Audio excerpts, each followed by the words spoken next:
I host Product Coffee here every week on Wednesdays. We do 7:30 a.m. Eastern one week and 11:30 a.m. Eastern the next week. And go back and forth so that our friends on the West Coast can join us at coffee time and our friends on the East Coast can join us at coffee time. And for those in the middle, we hope that you can make one of those times as well and just kind of get your refill at the appropriate time. But we'd love to have you join us here in these Zoom meetups every week. You can subscribe to our community, our free community at productcoffee.com, and get invitations to those every week. So this would not be possible, though, if it weren't for some amazing sponsors that we have. And I want to take just a quick moment to thank Method, Pragmatic Institute, and FeatureUpvote.com for their continued support of Product Coffee. Method is a digital software development and strategy agency. And our guest today, Jennifer Giacopo, is with Method as well. Here we go. Love that shirt. And we're going to let you get the whole introduction here in just a minute, Jen.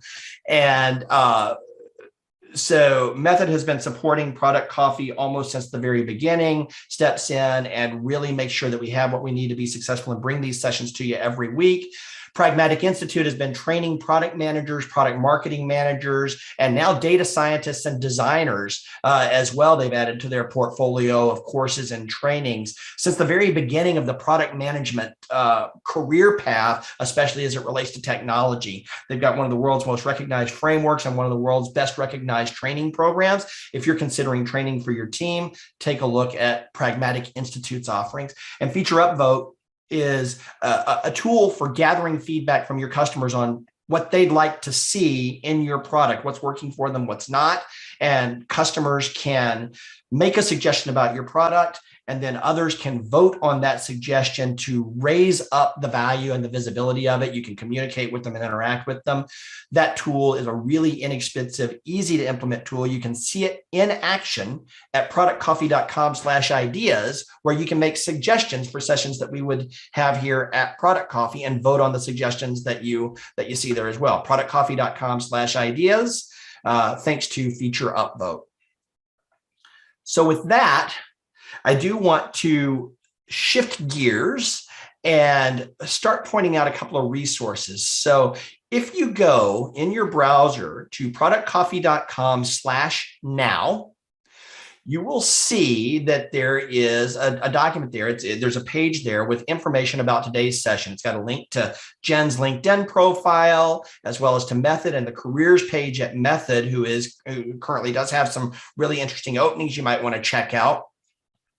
And really importantly, there's a big, on the right-hand side of the page, there's a link that says collaborative notes. And if you click on that link, that will take you to our Google Doc notes document, where we encourage everyone to join us virtually to take notes together. Instead of scribbling down notes for just yourself, take them in this Google Doc, build on what each other are capturing. If you have questions, add them in there, work through this together. You can save that to your own Google Drive. You can download a copy of it, or you can just star it and keep the link to it and come back to it over time as you need it. It'll also be linked from this events page in our Product Coffee archive, which is available to our free and paid community members as well. So check that out. Join us in the Google Doc. Take notes together. It's another way to connect and work together. So today, I want to take just a quick moment to introduce Jennifer Giacopo, who is a strategist at Method, a content strategist at Method. And I know Jen, I also work with Method coincidentally.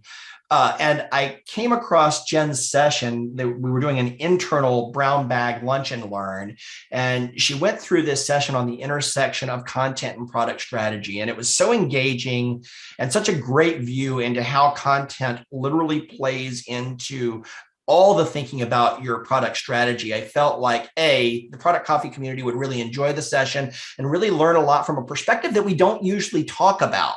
So I asked Jen if she'd be willing to come and represent that here for the larger audience, and she graciously agreed. So I'm really excited to introduce Jen Giacopo today. Welcome, Jen. Thanks for joining us. Thanks, Jason. And it's so nice to meet all of you today. I am already heartened by how participatory everybody's been. You're going to have so much fun in this session, and hopefully we'll all get to collaborate and learn together. It really is an honor to join you all today. Before I get started, I believe everyone has taken the poll. And if you haven't, I'm going to give you like 30 more seconds. We've had folks coming and going, so just wanted to make sure that everyone here got a chance to answer that poll. And in 10. All right. So taking a look at our poll here, I kind of just wanted to get an idea of where everyone was coming from, the coming at content strategy today. And it looks like most of us here have a little bit of at least a working knowledge, which is great. And also there's a significant portion of us who have never done it before. And that's also awesome. Today, I'm really going to be keeping the information up to a high level, so we're all working from the same foundation. So no pressure. But we will be working on kind of a collaborative content strategy opportunity at the end of this. So I hope you brought some creativity as well as snacks to this. Taking a look at whether or not you've worked with a content strategist before, I am not at all surprised by this result, because I think in technology, we often have a kind of a big segmentation between creative and between implementation. And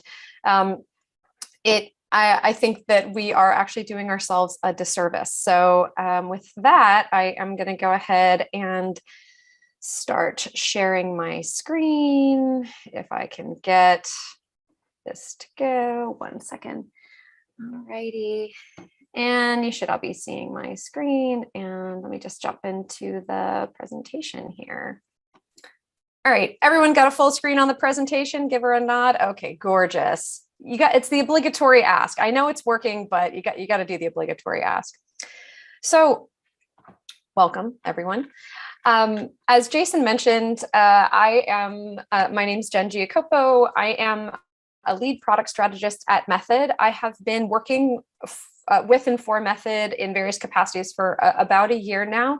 But before I joined, I was a brand and content strategist for over 10 years. I've had a number of different roles and responsibilities, a number of different types of companies. And just to sort of give you a general idea, I had my own freelance consultancy for a while. I served as the vice president of Rachel Ray's portfolio of businesses. I helped run editorial at an environmental startup. So I've really dabbled in a lot of different industries and am the wearer of many hats, which I think makes for a great product person. I'm sure you can all relate to that. Before we kick off, a real big thank you to the Product Coffee community and Jason for inviting me to present today. Had I known you were all giving a workshop on presentations, I would have joined that last week, but hopefully I'll be able to hold my own with you all today. So today, just a quick orientation. We are going to learn about content strategy. We are going to see it in action. We're going to do a bit of our own. And as I mentioned, I'm going to be keeping the information up to a high level. But if you do have questions, comments, anecdotes, tall tales to share, please feel free to pop in. And we are going to have time for Q&A at the end. So let us first begin with what we all enjoy immensely, I know, an assumption. If you build it, they will come, right? As product people, we pride ourselves on being builders. We ideate, we design, we construct products that change the way people live and work every day. But just because we make a great product doesn't mean that we're going to recruit or retain the users that we create it for. And their participation and loyalty to our product experience it is not always a guarantee. But this is why it is crucial for product folks to understand content strategy and incorporate it into our product process. And in many ways, you may also touch elements of this regularly, but I'm talking about a more dedicated focus. Content strategy isn't just an afterthought or the stuff that goes into the design. A thoughtful, robust content strategy is a differentiator and a competitive necessity, and it will help you build a loyal user base for the products that we spend so much time perfecting. So if you asked a group of product folks what their role encompasses, you would probably hear a really wide variety of answers. We already heard such a wide variety earlier in the call today. And content strategy is really similar, but for the purposes of our chat today, I'm going to anchor our definitions here. The top is a definition from usability.gov, and in particular, I chose this because accessibility and usability are such crucial elements of product development today.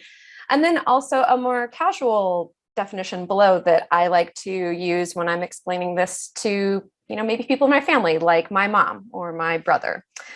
So I'll give you a minute to take a quick scan of these.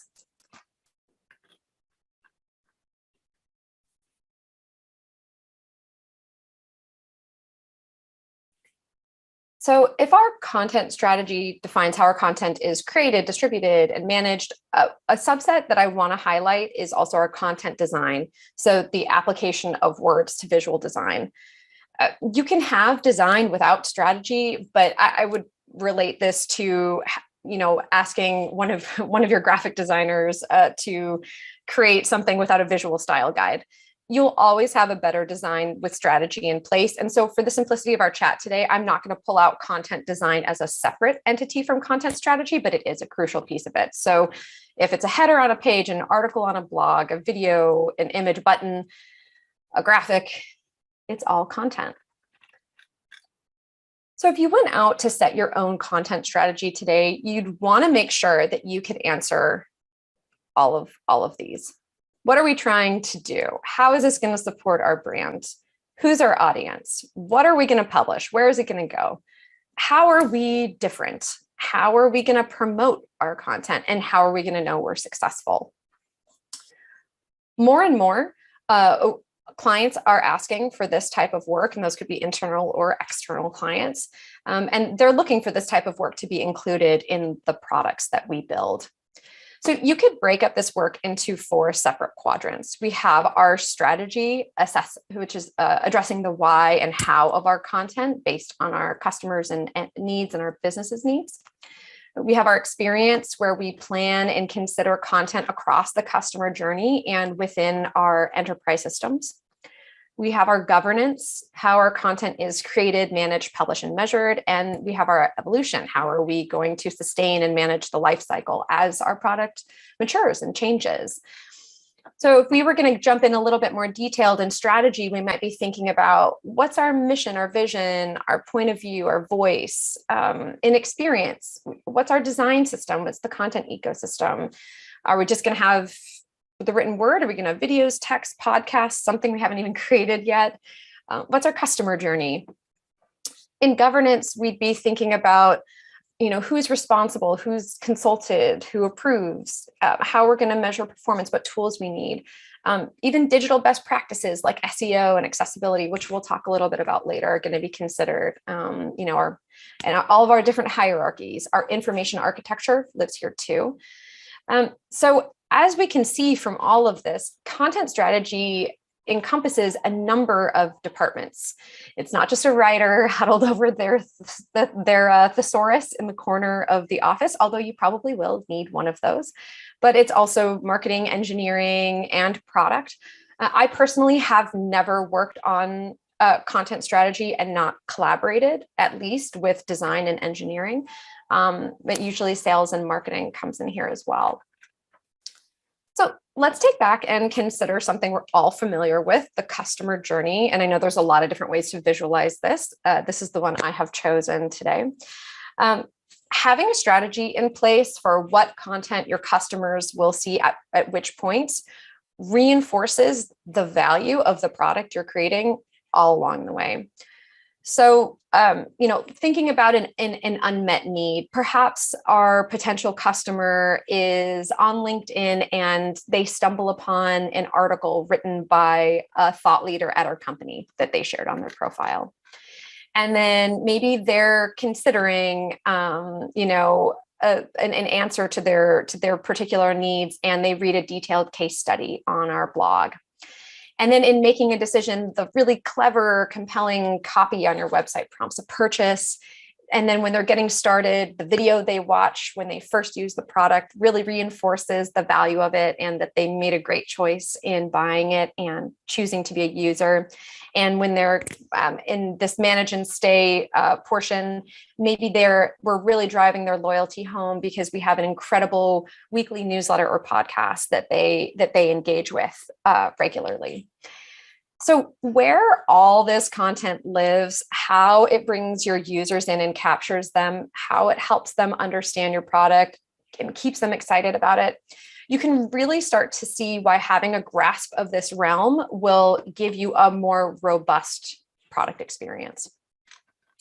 So before we step out and look at a real world example of a company that I think is doing this really well, let's observe together the interplay of content and technology, and how a thoughtful content strategy can really fortify and amplify our product and work through the lens of SEO.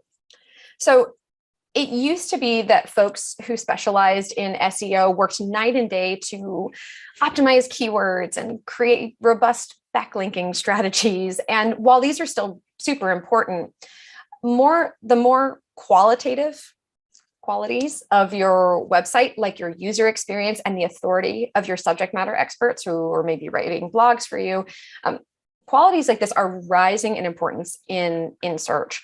Google's MUM, it means multitask uniform model. Their MUM is an algorithm that answers complex search queries by assessing information across multi-language text, images, video, and audio. So this could mean for our designs, for example, that the cleaner and clearer our images are, the easier it is for these search engine algorithms to understand and incorporate this information into their rankings. And so more people might find our site. Even your site security, your speed, your mobile friendliness really matter in rankings. And and if we step back for a minute, what all this tells us is that the more thoughtful and strategic we are about the content that we create and publish on our digital products, the more successful we're going to be in our intended users finding and trusting us. So in a lot of technology teams, content's really considered, as I mentioned earlier, the stuff that goes into the design. It's often executed after a product strategy has already been set. But I and many other people who enjoy the discipline of content strategy would posit that content strategy should inform, support, and reinforce your product strategy. It is the link between marketing and brand and user experience. And as we talked about earlier, it's a differentiator. It's really important to note that people are more discerning than ever about content. Even if your user experience is good, poor content will diminish it. And if you're another reason why they should hang out is if you're a consultant, perhaps you've had the experience that not having quality content creates problems in your client engagements that really aren't easily rectified through a tweak to a design or a change order. So a few common pain points if you're working to revamp a product and you haven't thought about content yet might be that your content wasn't easily migrated, or your content wasn't suitable for a new application, or the new website you built doesn't accommodate the content that the client already had, or maybe you don't have content for certain areas of your digital product. Or maybe your client didn't realize that content would take so much time or budget. And if you've ever heard any of these issues, or perhaps run into problems because you had a lorem ipsum placeholder text in a design, and then you realized that people were filling in different information along the way and had different ideas about what things should do, you know what I'm talking about. Any of this content strategy is for you. So before we hop into our real life case study, does anyone have an example of their own times when content strategy could have been helpful in their client engagements, or any other reasons after hearing this that you might be more convinced that content strategy is for you.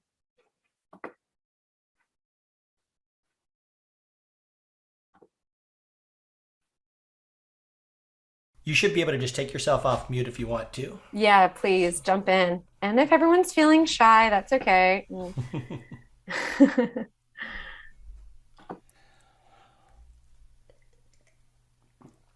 Well, I know that one of the takeaways that I had when I saw this session with you the first time was very much that I've always kind of taken content strategy as something that marketing takes care of. I've certainly always had a vested interest in it and given it a lot of thought, but mostly through the critical eye and not through the proactive eye that you're suggesting as well. And it feels like probably a missed opportunity along the way. So I'm right in tune with what you're sharing here, and hope that others are as well.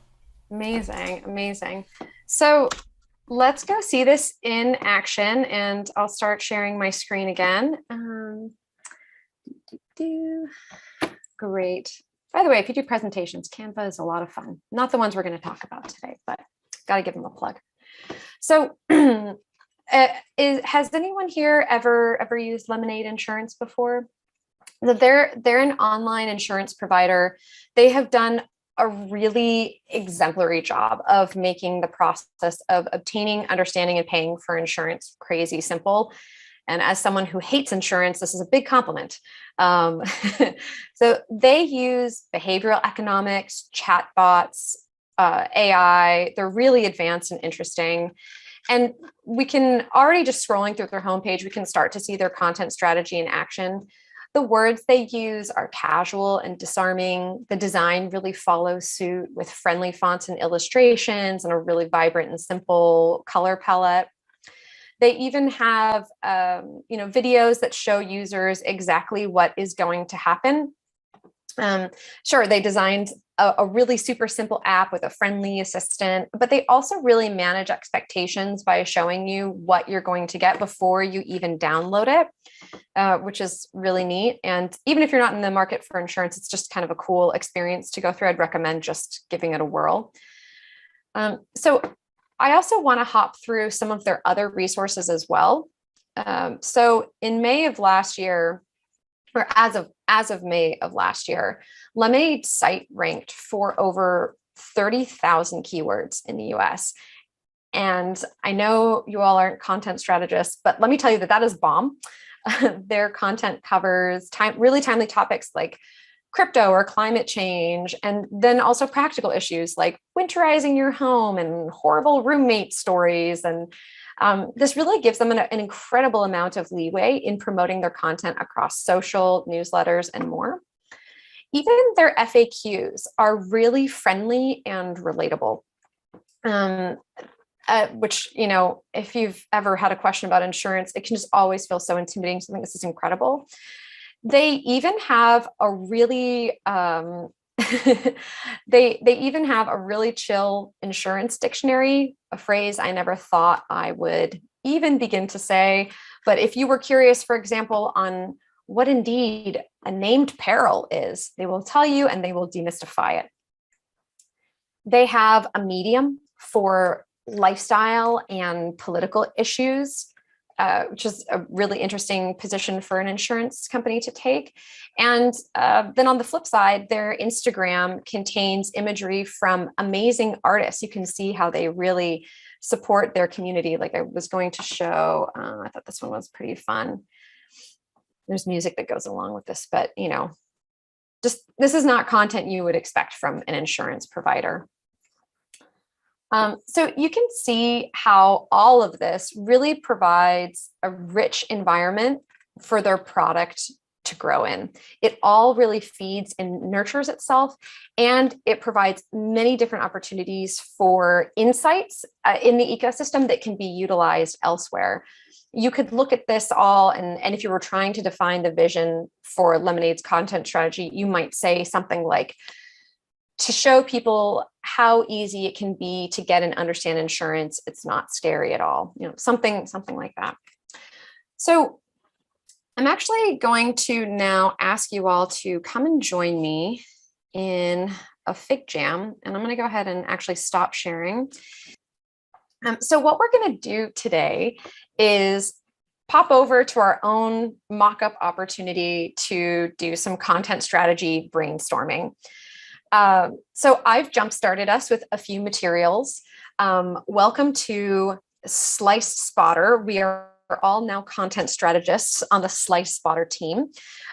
This was a fake app that was created by a former methoder as a part of our paper wireframe kit that her and another one of our designers created. It's really cool. I will put it in our chat. If you do need to do any low fidelity prototyping, this paper kit is very fun. But so let's step through Slice Spotter and just get an idea of what our app is all about. So imagine that you live in New York City and you love pizza. Hopefully that's not too far of a stretch for anyone here on this call. And you're walking around the city and you want to know, where is there a delicious slice of pizza nearby? I'm willing to walk half a mile. I'm vegan, and I have a few other requirements. You can select where you are. We will recommend to you where you should go for that perfect slice.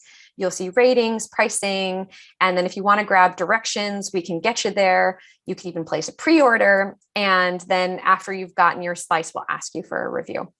So that's a little bit about Slice Spotter. And then just scrolling down a little bit, let's talk about some of the elements that we need to know in order to create our own content strategy. Now, if you were doing this for a real app, I hope you would spend days at least on this. But for the purposes of our meeting today, we're just going to keep it easy. So the reason why we're different, if everyone wants to take a minute to read this: say goodbye to your pizza problems. Real-time slice prices matched with your location give the ultimate answer to your cravings.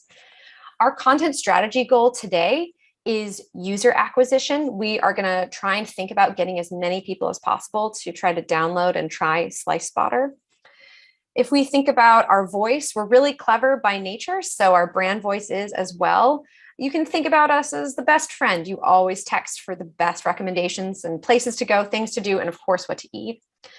On our content strategy team, we have a scrappy squad who can do it all. We've got a writer and an editor and a photographer and a videographer. And because this is blue sky ideation, we're going to treat money as no object. And then scrolling down, I've also made a user persona for us all. I'd love for you to meet Kira. She is a graphic designer in New York City. She's got a bachelor's degree, and she's a really creative thinker and social person. She loves to hang out with her friends and go out for a bite to eat. She's literally hungry for a robust and full life. And she lives in a big city and really wants to take advantage of all of the cultural benefits, but maybe not spend all of her extra cash doing so. Her and her dog, Peachy, which is a pasta type, if you love pasta as much as I do, they go out for adventures every day on their walks. And on their weekends, you might find her out at a concert venue checking out new bands. And she's a regular TikTok user, and she follows foodies and travelers to stay inspired. You can see a little bit more about her personality here. So before we go any further, does anyone have any questions about Slice Spotter, why we're different, or kind of our user persona here, Kira? I haven't checked in on the chat in a little while. Okay. Yep. Okay. Yes, we will have gluten-free pizza. You got it. And we will add a bar extension. Thank you so much for that product feedback, my friends. Okay. So let's scroll down here and get started with our platforms. Grab a sticky note, everyone, and come on in to our platform here, place it, and you can zoom in if you need to. Go ahead and add some text. What platforms do you think that we should focus on? A platform could be, it could be TikTok, it could be a blog, it could be YouTube. Go ahead and take a few minutes here to drop in quickly where you think our content should live. I'll just give everybody one more minute to jot down where you think our platform should go. And you can just double click into your sticky note to add text to it. So if you're wanting to drop in there, just give that sticky note a double click and it'll turn to a text editor.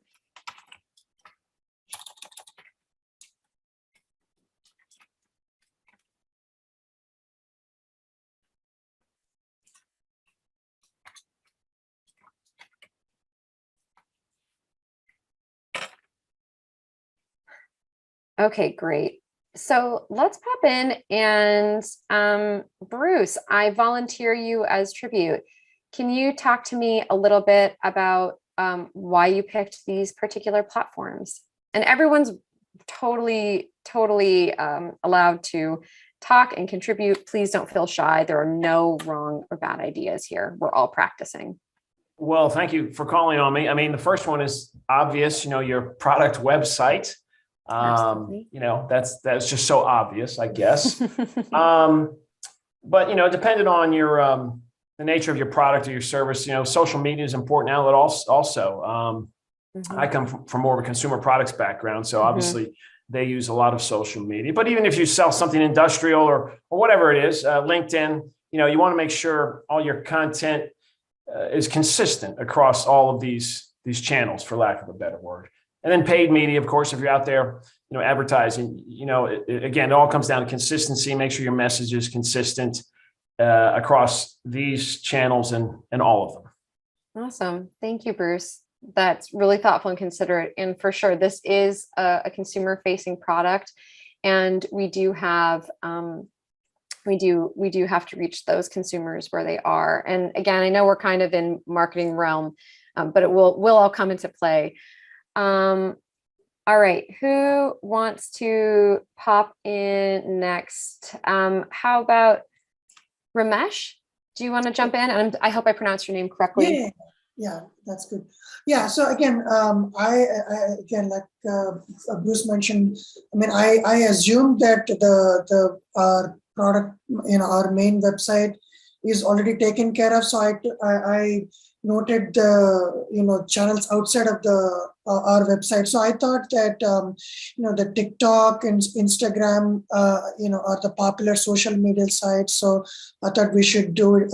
We should put it there. And in terms of, I just thought of what are the other places we go when we want to look for something to eat. And I thought of Uber Eats and Yelp, which is why I noted those two as options. Excellent. Thank you. Let's see. I'm just looking over other additions. Jerry, you mentioned media coverage. Do you want to talk? Do you want to talk about that a bit? Yeah, I'm just thinking, like, if you, when you get coverage in various media websites, whether it be something like the Wall Street Journal or something like Wired magazine or anything like that, you look at her age demographic of the one persona we have, and just thinking about that's those kind of media outlets tend to have some draw. And that media coverage then tends to get reposted in a lot of places. So, you hit a Wired magazine, for example, and you'll get people posting it on LinkedIn and or TikTok or wherever. Yeah, absolutely. That's a great point. And Jason, I'll volunteer you just to talk about YouTube for a minute, as I think that would cover everything that folks contributed. Do you want to share a little bit about your thoughts there?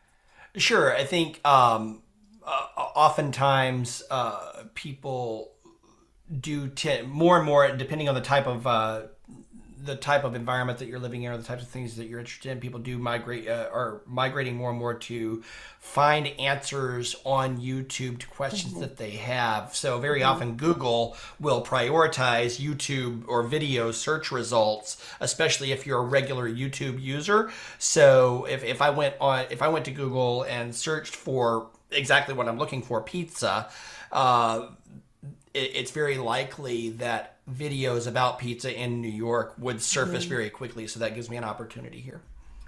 Great integration of our algorithm discussion yesterday. And even if we think about the visuals of the content we're talking about here, pizza is for the most part really appealing to look at, really enticing, and would just be something kind of gorgeous to look at. And we could even look at this content in the future and say, does any of this have a place in our app? Let's say our YouTube is performing really well. Is it worth putting those videos into the listings for those restaurants? Things like that. Like we could see how these things would feed each other. Amazing. So let's scroll down then to our next box, which is the unmet need. And the reason why I wanted us to talk about platforms ahead of time was so that we had a framework in which to think about where we wanted to put our content and what it was going to be like. So as we work through our customer journey, a reminder that at the unmet need, the customer is becoming aware of our brand easily in their preferred channel. And so if you had the opportunity to think a little bit like a marketer, or like someone who's promoting your content, how would we think about and what kind of content would we create to start promoting our brand and making folks available of it? So for one example, just to get our creative juices started, if we keep going on our YouTube idea from earlier. So, maybe you have a YouTube series called, One Big Bite. I'm pretty sure something like this exists already. Don't quote me on that. Where our pizza influencer goes around the city and films experiencing different slices of pizza. So just take a couple minutes and brainstorm what might be some content we could produce that gets people excited about our product in this stage.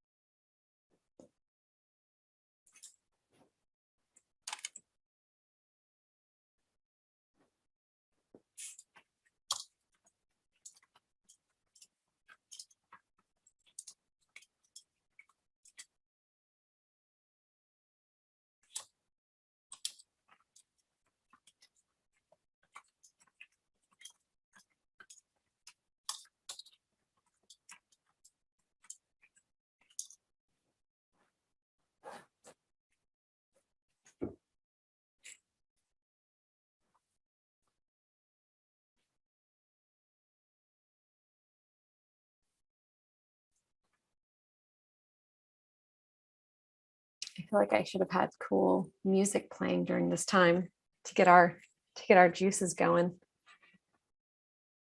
I'll think about that for next time. By the way, I know as time goes on, folks might need to drop to other meetings and obligations. So in our chat, I have shared the link for that paper wireframe kit. If you're curious and want to check it out, 10 out of 10 would recommend.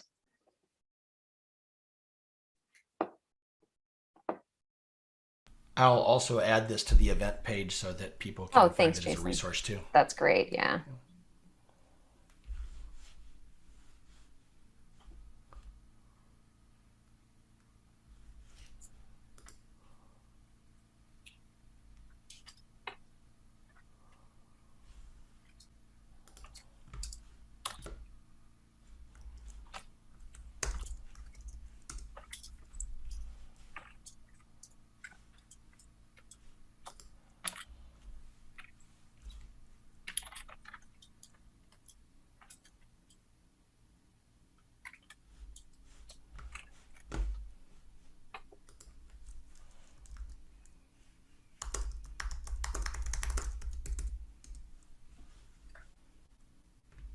All right, let's take one more minute to work on this. And we'll probably work on just one more stage of the customer journey today, just to keep our creative juices going. And then I'll put a pause on this for Q&A. So we'll work on unmet need, and then we'll choose one more and then jump to Q&A.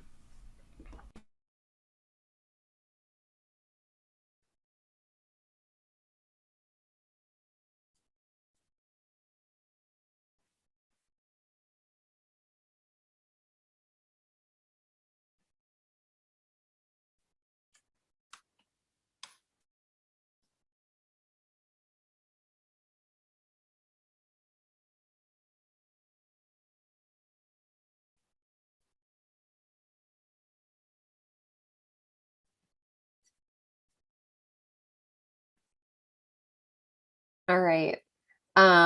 Let's go ahead and hop into some ideas that folks have. Due to my own personal curiosity, I'm going to go ahead and grab Jerry first. What is the Fenway Park Pizza Chucker? Please explain this to me. Oh, that's hilarious.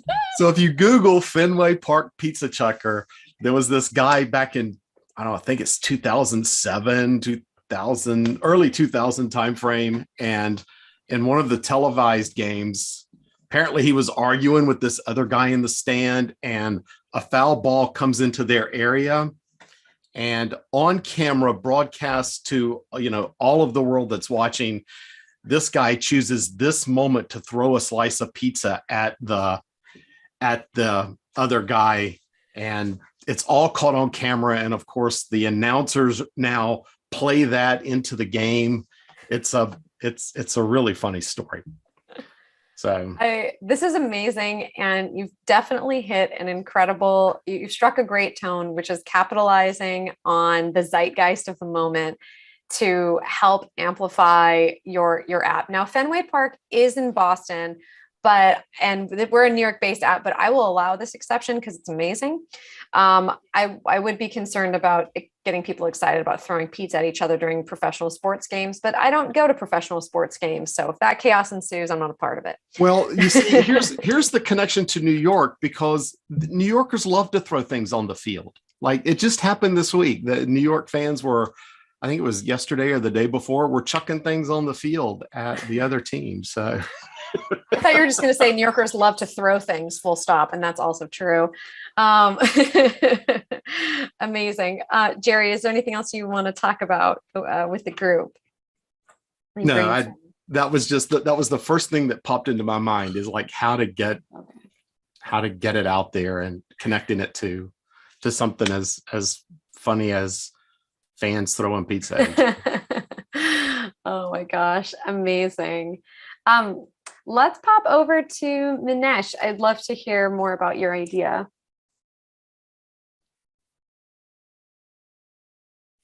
And don't forget to unmute yourself.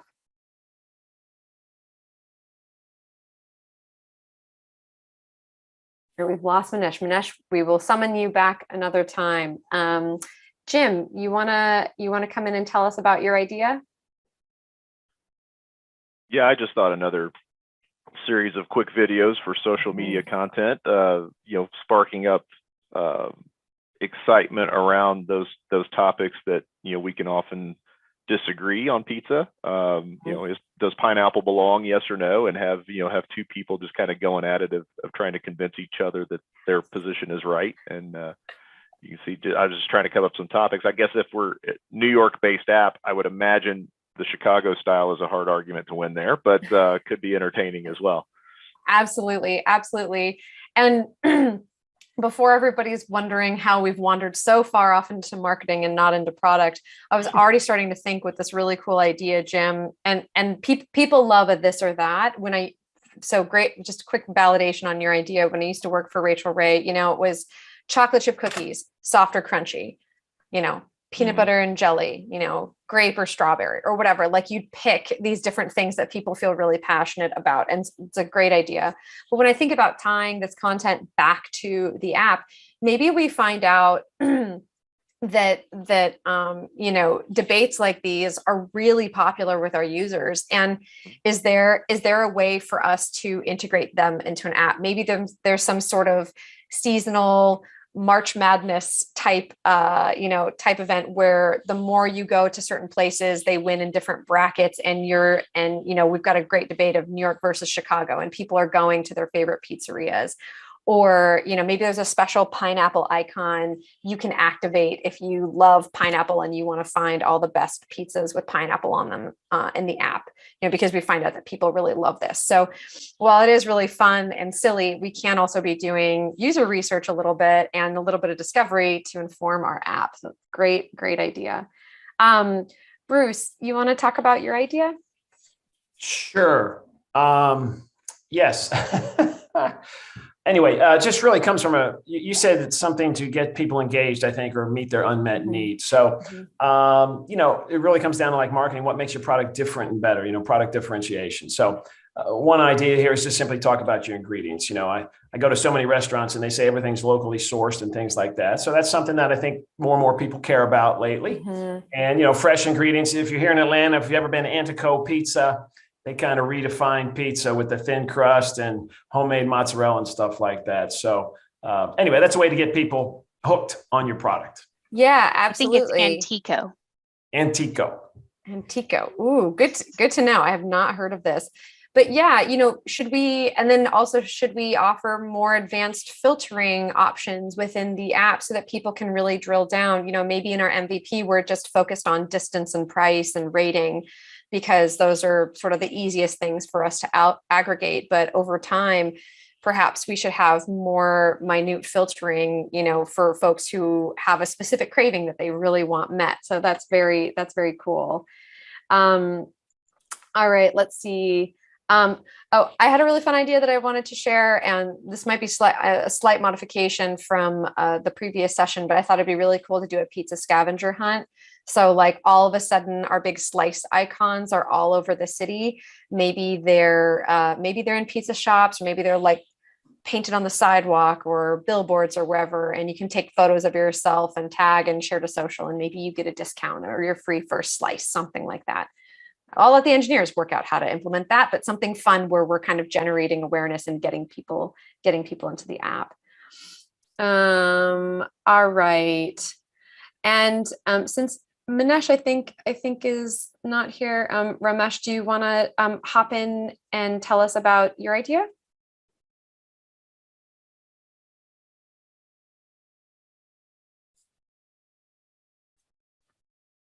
No worries if folks stepped away. Let's jump into another phase then, and let's just do one more step in the customer journey, and then we'll hop over to Q&A. I really have super appreciated everybody's ideas.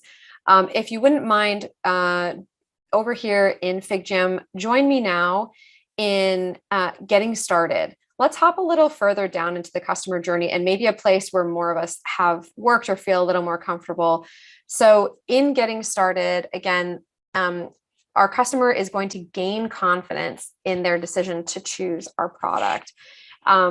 What is some content that we could produce for new users, or newish, first time up until maybe their first week or two? What is some content that we could be producing to help them feel more confident in SliceSpotter and feel excited about it? So let's do one more round of this down here and getting started in the green bar, and then we will hop to Q&A.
Jen, I'm a little concerned that you're suggesting that 2 people could share a slice of pizza.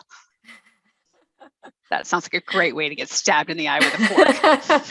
I was trying to come up with a fun name, but I meant the price, not the slice. But yeah, no, you're right. That is grounds for violence.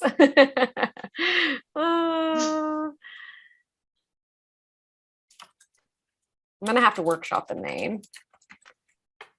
It's catchy, but and maybe you'll get a big reaction from that because everyone's like, "Ooh, no." Is there such a thing as bad press? I mean, that's a whole other presentation we could get into. All right, just keeping an eye on our time. I wouldn't normally go first, but just since we were talking about it, I'll jump in really quick and maybe talk about some content we could have within the app to help in this getting started phase. So the first thing I thought about was really straightforward, but like a quick intro video on First Open that welcomes users to the app and kind of shows them maybe we're seeing someone like our persona using the app, finding it quickly, enjoying a slice with a friend, like a quick in a way an app tour, but also an in context way of showing them how much better it's going to make their life.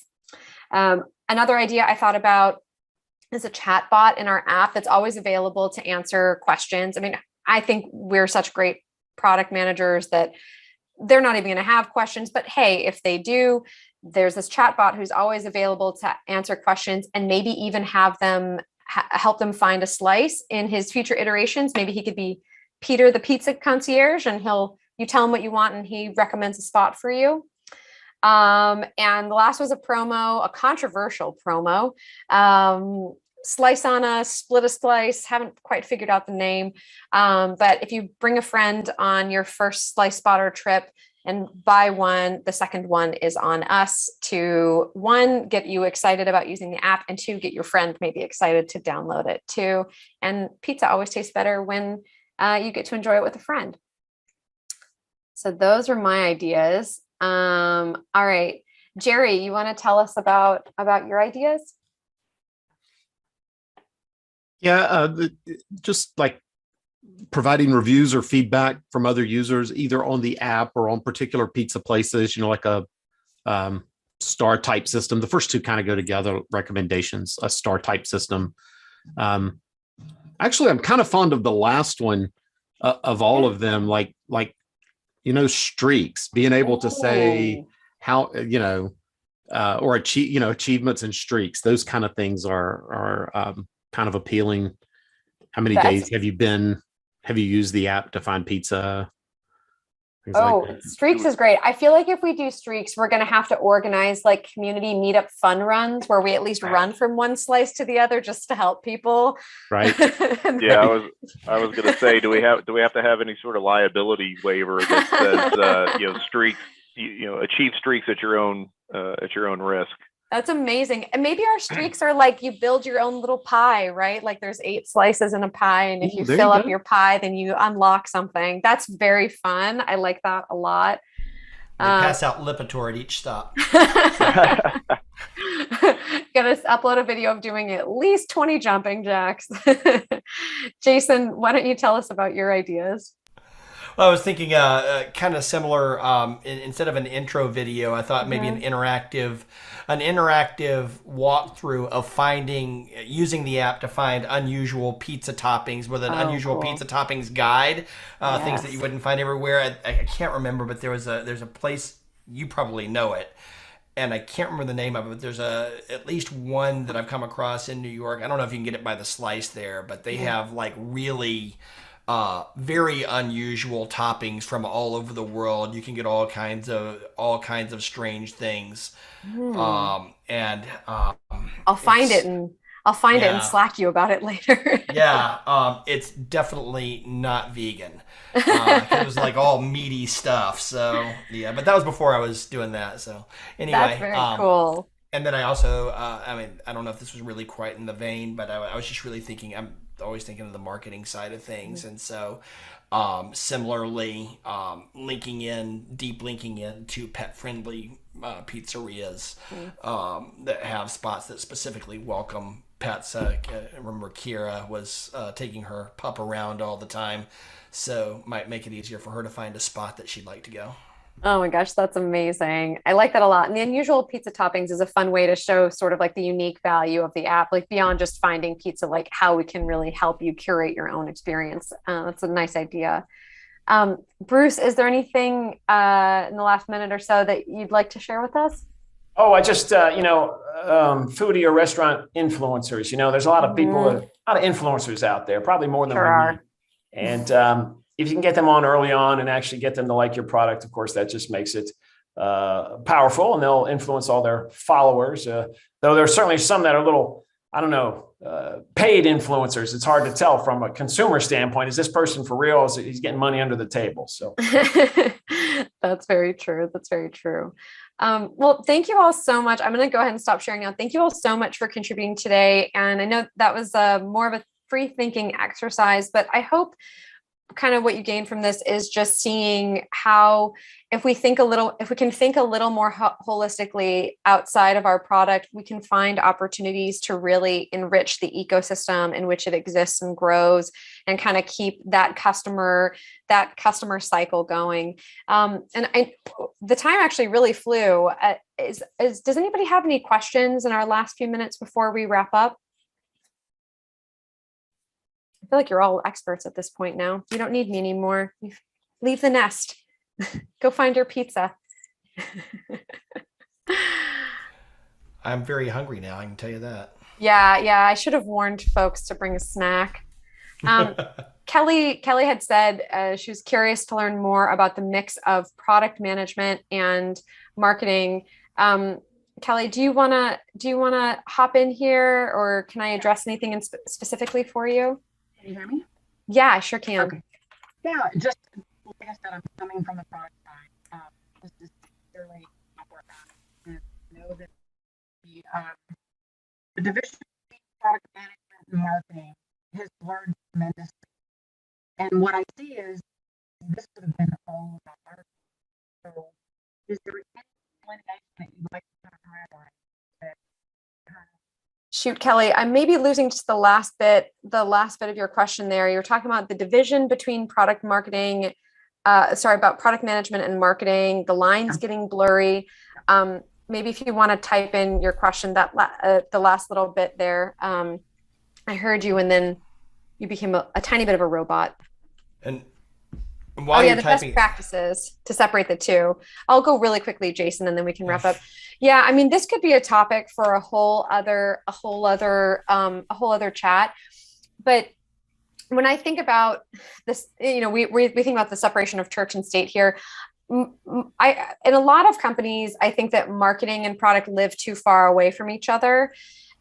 Where there's so many opportunities for them to share learnings and ideate together and collaborate. It's sort of like bringing in engineering into your product strategy, right?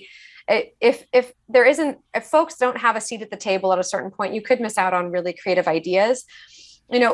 For product, you're really looking at, taking that user feedback, building the best experience, and marketing is solely focused on bringing folks in. But marketing may have learnings from their campaigns, like, again, hey, we noticed this debate between pineapple is huge. How can we integrate that into the product and do something fun for a limited time, or do a promo? Do we have the development capacity to build that? So I would love to talk about that a little bit more, and Kelly, maybe we can even chat a little bit on offline and LinkedIn. But there really are so many opportunities for collaboration. And with that, again, thank you all so much for joining me today. Jason, do you want to wrap us up? I do.